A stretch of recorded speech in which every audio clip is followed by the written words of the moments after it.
ভুট্টার শীর্ষে ভাগে থাকে টাসেল, যেটিকে বলা হয় পুরুষ ফুল। আর এটি হচ্ছে ভুট্টার স্ত্রী ফুল। এর অগ্রভাগে থাকে সিল্ক বা রেশম।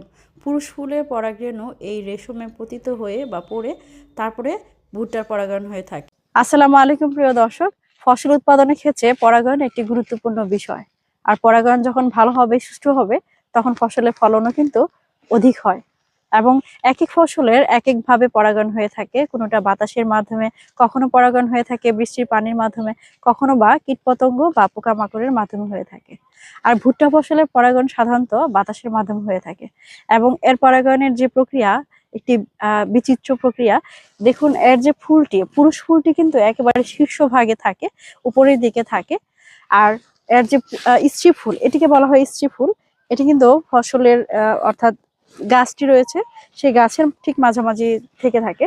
আর উপরে যে পুরুষ ফুলের পরাগরেণু, সেটি বাতাসের মাধ্যমে স্ত্রী ফুলের গর্ভমুণ্ডে সেখানে পড়ে, যার ফলে এভাবে কিন্তু পরাগায়ন হয়ে থাকে। এবং এই পরাগায়নটা বাতাসের মাধ্যমে যখন সুষ্ঠুভাবে হবে, তখন ভুট্টার ফলন ভালো হবে। ধন্যবাদ।